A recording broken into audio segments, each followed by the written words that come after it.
Welcome, welcome, welcome. I'm going to get started. For those of you who are here for the first time, I am Latanya Taylor, affectionately known as the Rev Coach, the Juicy Spirit Mama, the priestess of purpose, pleasure, and passion and profits. And it is my honor to just hold this space for you. You'll see me looking away as I navigate the channel here, just to welcome you first and to get started second. So come on in the room. I today want to do a soft, no pun intended, part two, a soft part two of softer living, an invitation or a threat. However, I'm going to be talking and sharing today more about our communication. So, is it an opportunity or a threat? And when I think about softer living and the idea of this thing, the soft life that we have been throwing around, I get an opportunity one through my work, well, mainly through my work. And I will say that even when I had the fortunate opportunity to do Iyanla Fix My Life. We worked with families oftentimes to settle differences. So I will be touching on that. And if you haven't had an opportunity to see my last post on settling differences, please take a look. But I want to show you something.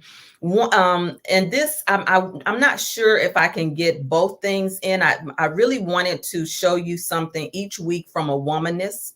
You know, today is the first day of Lent. It's the first day of Lent. Are you with me? Let me make sure I got everybody on in the room today before you. Normally I play a little music, but because we're on Facebook today on the main page, I don't want to get any strikes.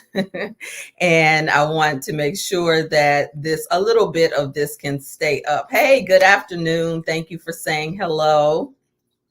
So let me just talk about the first day of Lent, and which is why I decided to go live on the main page, which normally we have our Womanhood Wisdom Wednesday Tribe Talks in the tribe and on the YouTube channel. If you have not subscribed to the YouTube channel, Rebirth by Latanya Taylor, you can also put in Rebirth with Latanya, and I should come up as well on YouTube.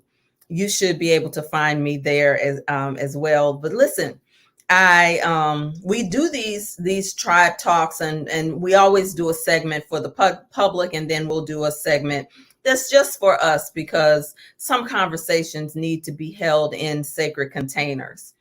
And today is the first day of Lent, and normally for Lent, I will say, should I say normally? No, I shouldn't say normally. How about, let's say, for a few years, I always would embrace the practice of Lent. You know, yesterday was Fat Tuesday. Y'all know that I love me some New Orleans. It's my heart town, where I found home. It's my heart town outside of my hometown. And so I see so much symbolism, and there is so much symbolism and so many rituals in the Mardi Gras season, but particularly for the New Orleans Indians, who I consider the culture keepers of New Orleans. Yeah. Anybody from New Orleans, just shout yourself out with a little purple, green, or gold heart in the comments. Even though Mardi Gras is over, it's a very sacred season for those of us who know. Other people are just being entertained, partying, and going with the flow. But isn't it ironic that we see the influence of colonization in our cities, because anywhere in the world you could go and see the practice of Lent, the first day of Lent. And for a few years, when I was still growing my spirituality and growing my spiritual liberation, I practiced even when I was not, even though I wasn't Catholic. So Lent is not a season that has to be contained just in the tradition of a denomination like Catholicism.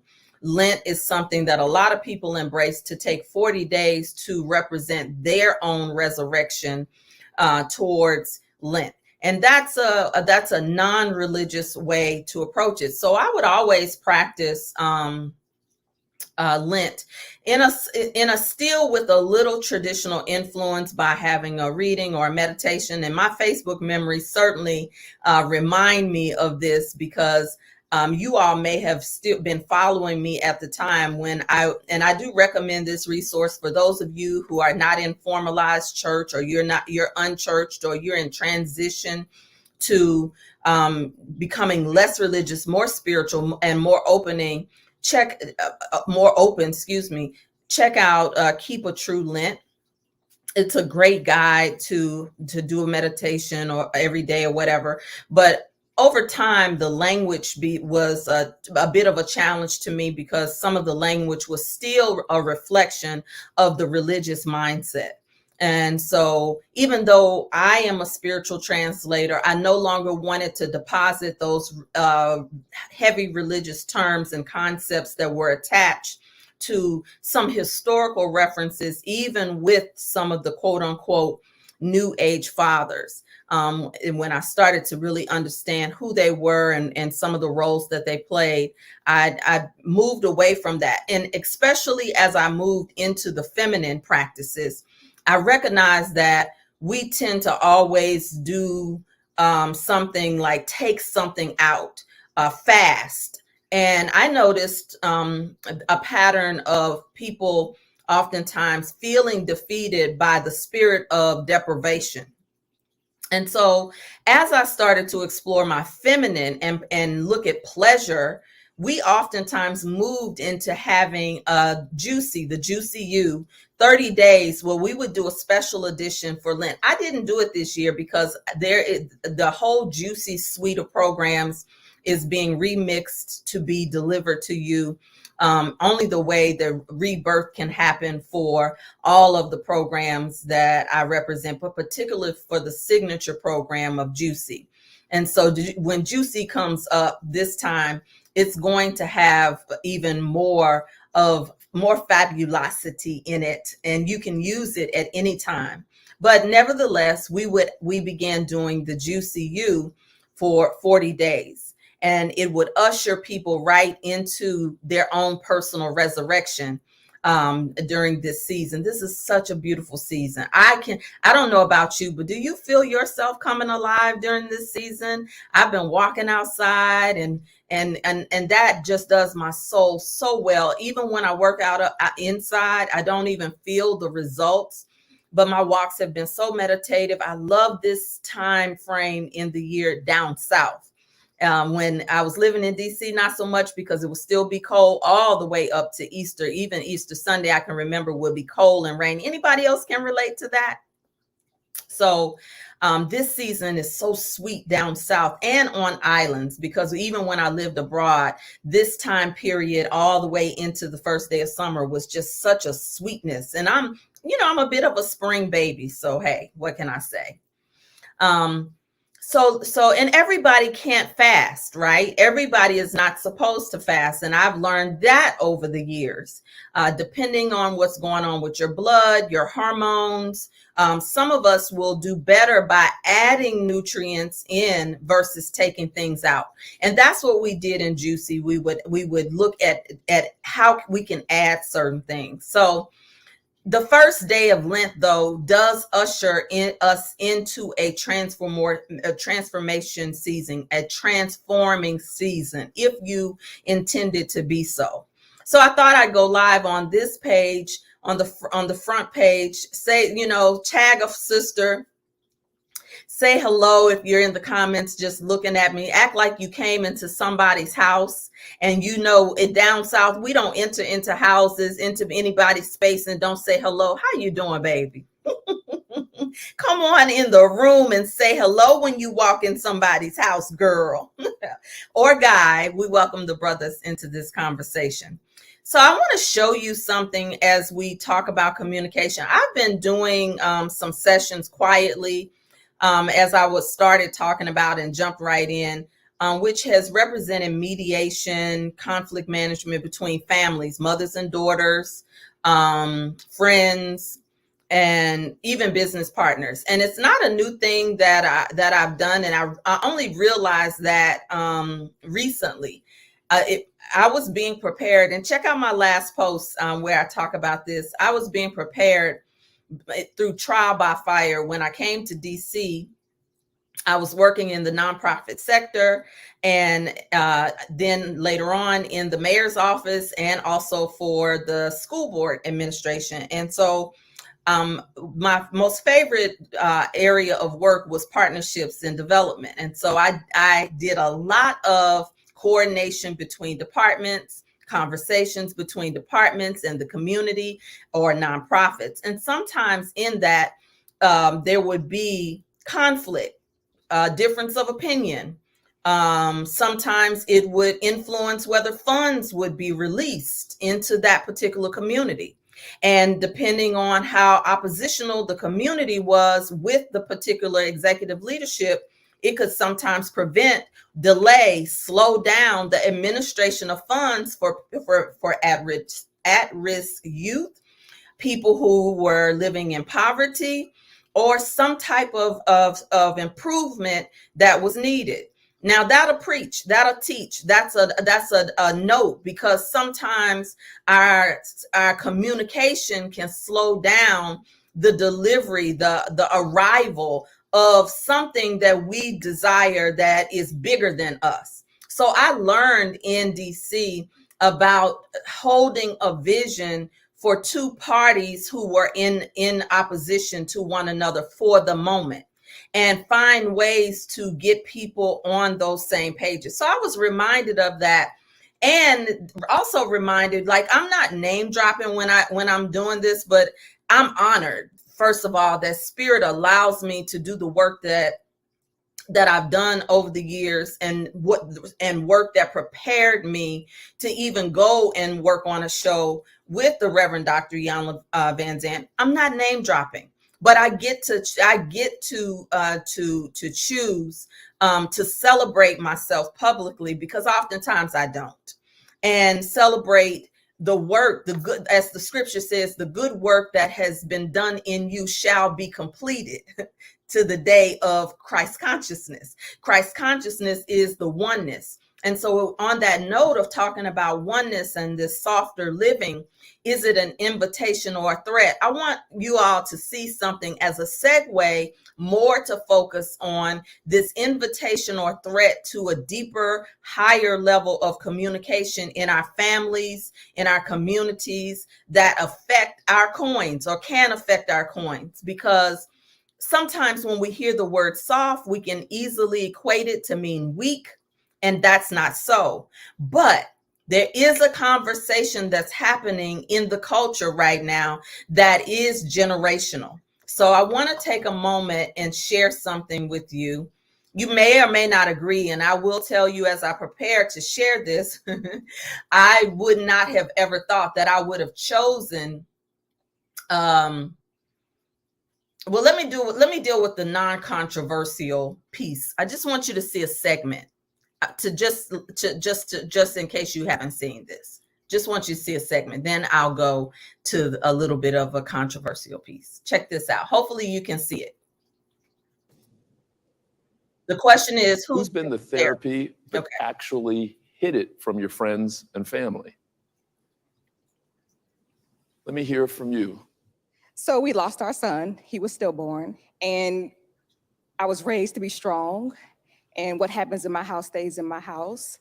And there was just no examples of women going to therapy. So I felt like I had to be able to hide it and manage it myself without really letting other people know that maybe I was weak, or maybe needed help, or maybe didn't pray enough. So what made you finally break through that, though? What made you finally say, even though there may be lots of things telling me don't try it, I'm going to go ahead and try it? Well, the hospital actually suggested I go to therapy. And first I was like, no, I got it. I'm good. But then I realized I wasn't good, and that I needed help, and I needed to talk to somebody who could understand. And that was kind of the problem as well with having a stillborn. I didn't know anyone else that had suffered from that. So who do you share and talk to when no one had said, hey, this happened to me. So what do you do? So I was like, okay, let me go find somebody. And I found a group outside of my community where I wouldn't know anyone to get help and try to find support. Interesting. Okay. So I shared that piece because oftentimes we frown upon sometimes the idea of being in a space where we need to be supported, not just with our personal issues close to the heart, but also sometimes when we have breakdowns in our communication. And in me opening this space to, in my practice, my private practice, to have conversations or to facilitate conversations where there's been some issues around conflict and breakdown, a lot of times we let it go for too long before we get the help that we need. Now, that was a strong question. And you saw people say, who's been to therapy? A lot of times we have expectations of family members to communicate things, friends to communicate, and people don't have tools. So that's why I showed that segment. But I want to show you another that's generational, and it is a little bit controversial. And I will stand on the fact that I didn't think that I would ever be showing this particular person because sometimes it can be it teeters on a line for me. But I want you to listen to a piece of what this sister says in this segment. A brush with death, and we are complaining about his jacket. I miss the days when Archie Bunker was on television. Yeah. When Good Times was on television. Mm-hmm. When Sherman Helmsley was on television, and they would say onkies, mm-hmm. all kind of things. Was it right? Was it wrong? I don't know, but we laughed. And now we criticize a jacket of a man who survived death, which is paying homage to Jesus. He's not making fun of Jesus. It's abstract art. You mofos pick and choose when you're offended. I went to the Museum of Modern Art in New York. There's all kind of weird abstract things, right? Nowadays, you can be offended. Oh, I don't like the way that broom was positioned against the wall. It's giving me anxiety. Y'all are the softest people I've in the history of human history. This generation is the most milquetoast, soft generation ever. You can't take anything. And everybody wants to hop on social media and write a big essay to get attention and get clicks. And it's ridiculous. You make it where we can't live. It's affected everything, including comedy, including this show right here. There's a lot of things we have to be very measured about, and we could be a lot more funny. If it wasn't for you sensitive ass motherfuckers, I'm swearing tonight, in the chat that are just you bring everything down. But then you guys are such hypocrites because you're the biggest hypocrites. In the chat, you're saying the meanest things, worse than what we could ever say, right? But we're in the wrong. When someone's famous, beautiful, wealthy, popping, or popular, you have a problem with everything they do. But then you, who are maybe not as popular, whatever, you want to get away with everything. You want the most grace, but extend the least. Knock it off. It's obnoxious at this point. It is. Claudia's so hot, baby. Oh, I'm sorry. Was that... Okay, y'all. So back to our conversation. Now, whether you agree with the points that she just made or not, there is a conversation happening about the sensitivity in this culture, particularly of millennials and Generation Z, where it's a double standard. They can't be checked. They don't know how to deal with conflict because some of us have raised children where they have more interaction with inanimate objects or computers or this phone more than they do with one another. So what happens when you have a generation that was raised on Facebook or social platforms, generations that don't play outside, that don't play with their cousins, generations where you had that they don't know how your cousins will joan on you, where you got to move around out in the hood and find and if somebody says something to you, you know, you can't run and go tell mama all the time. You got to find a way to come back or whatever the case may be. What now we can talk about them as much as we want, but they were raised by some of us who Generation Xers, although they say most of the early millennials were raised by baby boomers. And so the theory of baby boomers was, you know, I don't want my child to experience what I experienced. And so they were removed from, or excuses were given about their engagement with things that we had no choice to engage, right? And then we could even go further to baby boomers and the silent generation, which is a perfect segue around womanness theory and bell hooks and Toni Morrison and Audre Lorde and feminine leaders who gave voice to oppression and other ways that certain communication opened us and addressed oppression and colonization in our own mind, in our own psychology. And when I asked the question, softer living, is it an invitation or a threat? Oftentimes when we think of the soft life, we think about the things that we no longer want to do. But we don't think about the things that may be required for us to do, which is to move into our heart space, open our heart space, become vulnerable in our heart space. And that also means with how do we deal with breakdowns. So for instance, when we get to a space when we start talking about liberation, even, this is not a monolithic type of conversation. This is very layered. When we talk about feminine leadership, when we talk about the soft life, it's just not a resignation or reprieve of responsibility. In fact, freedom and liberation invites us to more responsibility when it comes to owning our femininity, our feminine power, but also rising. What does LaTanya say, y'all? Becoming the priestess of your own household. There is responsibility in our act of liberating our love, sex, and money. There's responsibility in rising to the occasion to be the empath in your family that speaks to things. And oftentimes when you are empathic, when you are a sensitive soul, there's a tendency to, I'll take the high road. Sometimes we feel things and see things way before our time.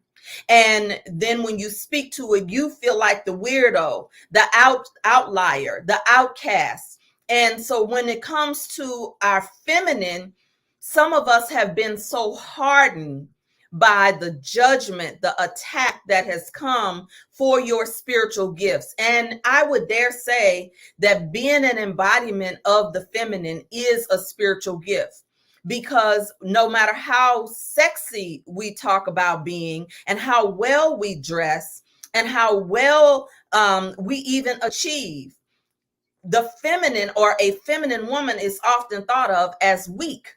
And so that transfers into our human relations, our ability to connect with one another on a deeper level.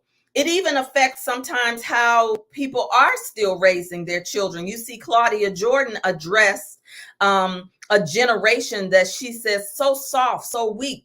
And in the first clip, I entered that because of the question of therapy, right? When we talk about liberation, when we talk about the shift that's happening on the planet, there is something that is required of us.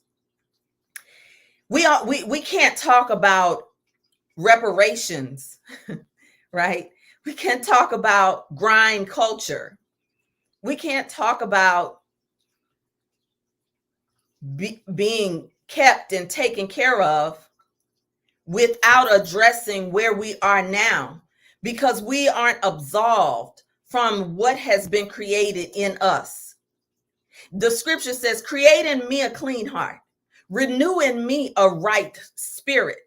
So if we have been taught how to survive and be hard and perform and produce, that can oftentimes create a shell, a veil, a wall where atonement and healing builds a bridge. So when we talk about the idea of women rising to be the priestess of your own household, and our communication matters. And some of us will see it as a threat to drop down into the softer places versus an invitation. I'm not going to be long before you today, but I want to be strong. I want to be strong in the sense of just getting in here and getting out, because everybody says, you know, Tanya, when you go in, you go, it's deep, girl. When and I'm not even trying to be deep. But I think we dwell on surface levels on so many ways. And this is not always the conversation that a neophyte wants to have. So those of you who have been on your spiritual journey, those of you who are not new to this but are true to your personal development, who are true to expanding your feminine intelligence, true to your spiritual gifts and letting your spiritual gifts make room for you. Those of you who are true to this, I'm talking to you. Those of you who have been the outliers, the black sheep, those of you who have sacrificed and taken the high road, this is not the season to just pretend like you didn't see what you saw, that you didn't hear what you heard. But it's also not the season to go kamikaze hard. I'm just going to cut you off, because social media has also created this thing of where we don't even deal with one another anymore in love. We don't sit down. Matthew 18 talks about when you have aught. Basically, when you and your brother have aught, you go to your brother alone. And then if you cannot settle the difference with your brother, then you bring in a third party. This is not just for corporate America. This is not just for when I'm doing community development and public and private partnerships. This is what is going to be required before we can do family banking. If the banks collapse and we have to start working with our own money again, and we're building our communities and bartering, there are going to be conflicts that are going to resolve. There's going to be negotiations that need to happen. When you rise to the occasion of your entrepreneurship, you're going to partner with people, and you're going to need to have the skill and the ability not to just be offended and shut everything down. I'm not talking to you. I'm blocking you. I'm calling you out on social media. No. The soft spaces inside of us are where we find our strength. Our vulnerability is where we are made strong. So when we talk about the soft life, there is more that is required of us. And that is why some of us would rather just stay in the space of the comfort zone and keep it the way it is, because there's a level of, or an illusion of a level of control that oftentimes even women do not want to give up. Because if I can control it, then you won't have to see how soft I am, how much I desire to be cared for, to be seen, to be heard, how much it matters to me for real. So I'll pretend like I don't care, and I'll shut you out before I let you get close to me and hurt me again. Now that's right and direct into the opportunity, the threat for some. But the good news is there are many faces of the goddess. And there are some of us who are called to be fierce warriors through our writing, through our speaking, through our activism. And that doesn't mean that you are any less feminine. There are many faces of the feminine. Your blueprint came with you when you were born. And so some of us don't even know our blueprint, so we bumble and stumble. We go through the maze, which is symbolic of the labyrinth. In Juicy, we deal with the labyrinth first, a rites of passage for our feminine. soul retrieval for our feminine. Because we have to have a bridge between where we are and where we desire to be, and what we desire to be, do, and have. So many of us have been so focused on the doingness and the havingness that we forget the beingness.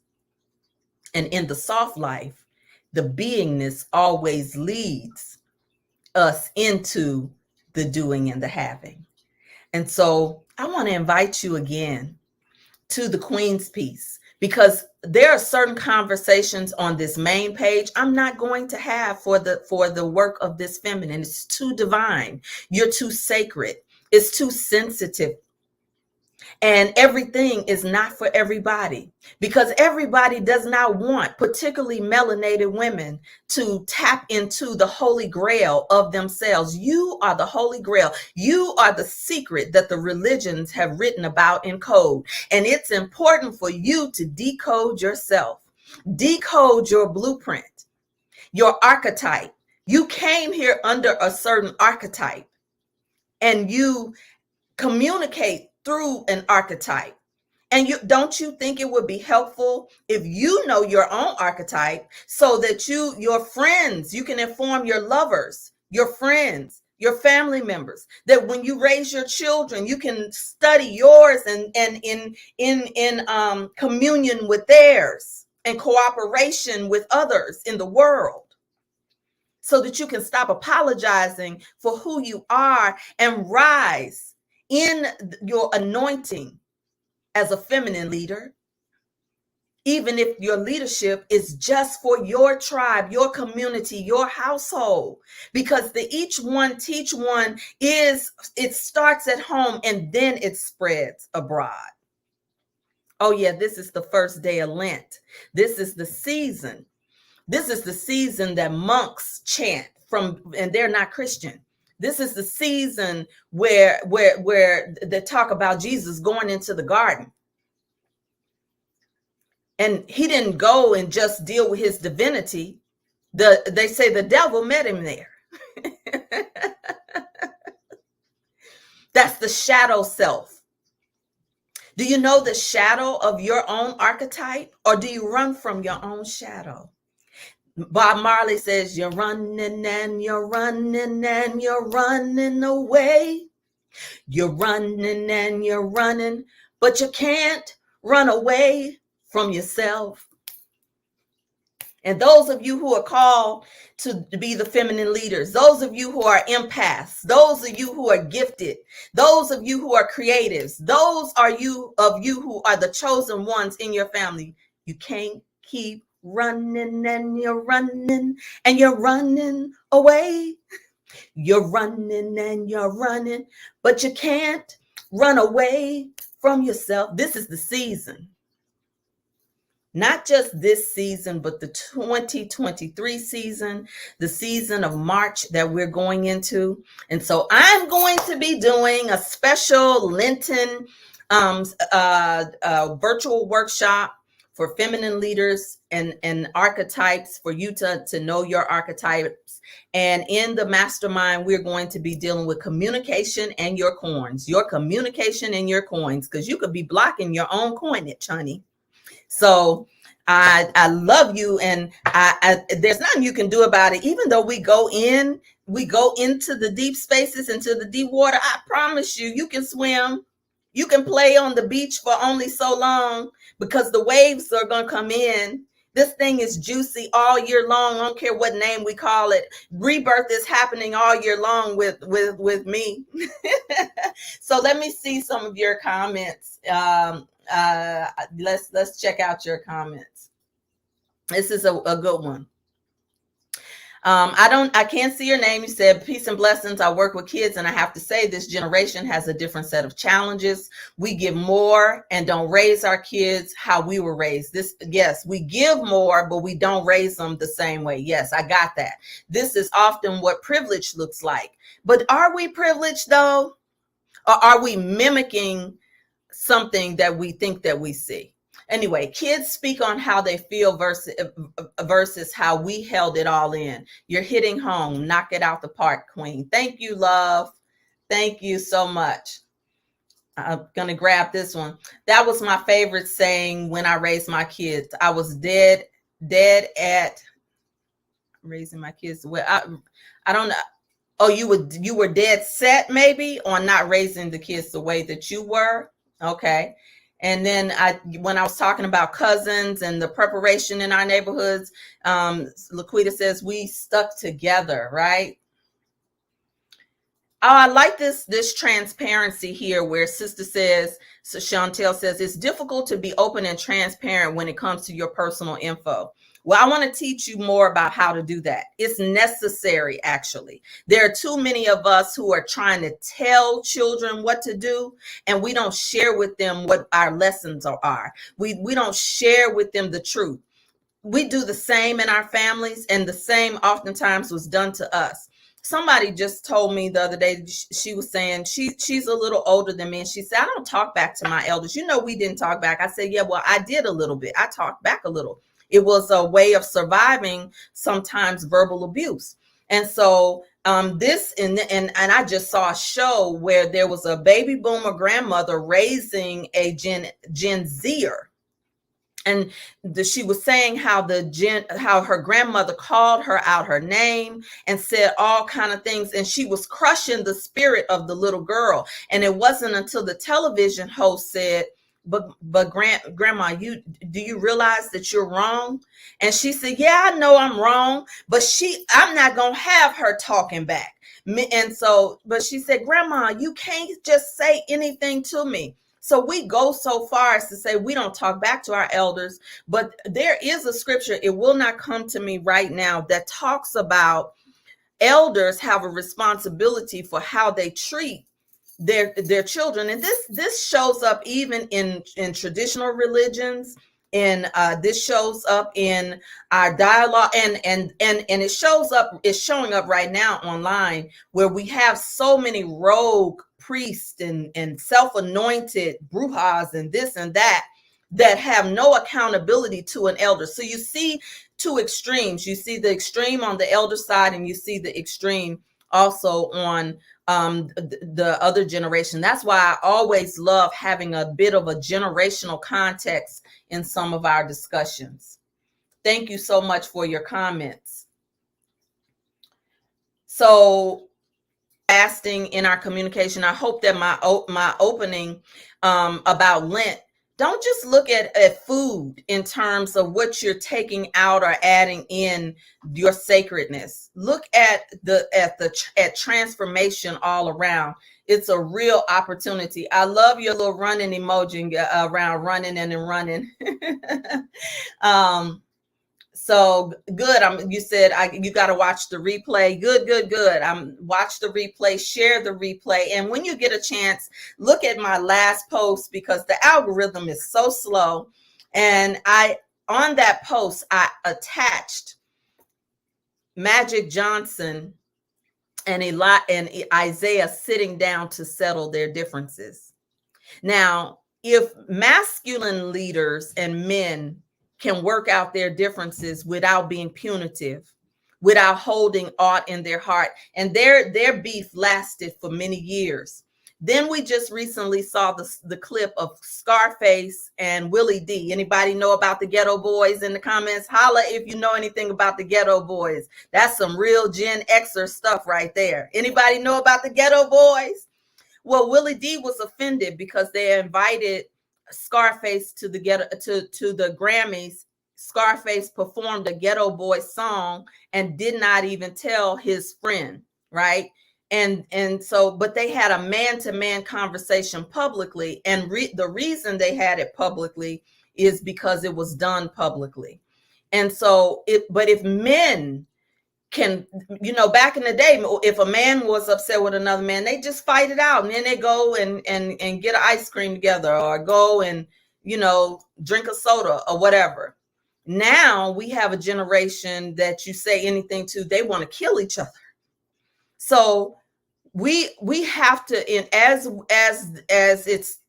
the season calls for us to evolve, you cannot look at evolving without looking at where we devolve, even if it's in our own families. And so I encourage you that when you think about the soft life, when you think about softer living, look at the places where you've been hardened. Look at the places where you've put up walls. Look at the places of where you have limitations around how far you will go to begin the healing right in your own bloodline. You are the one that somebody prayed for to come forth. You are the one that holds the spiritual sensitivity, the spiritual knowing. You are the one that may have been the outlier, but it was for a time and a season such as this. Please come into the Queen's Peace. And I will be dropping the opportunity for the virtual workshop for feminine leader archetypes so that you can, in the tribe, can get it first and get the early bird first. And if you aren't in the tribe, that's another invitation for you to get connected to us. So I really, really love this type of dialogue with you. I'm looking to see, did I leave anything out? No? If you've enjoyed this, please like, share it, watch the replay, come back and share it again. You said, I know it's me, I'm the one. It's not an easy place to be. Yes, my mind is playing tricks on me. The ghetto boys, come on now. And look, personal testimony. I've been going through this with my daughter. I was raised to not talk back, but it feels different because I feel like I give my daughter and do way more for her. Yep. We're gonna break all of this down. Thank you so much for your quality sharing. I love you. There's nothing you can do about it. Come on in the room and let's do this work in the sacred containers where we can get more detail, where we can do the work and in a safe place, in a safe space. Have a wonderful, wonderful day. I love you. And there's nothing you can do about it. Ciao.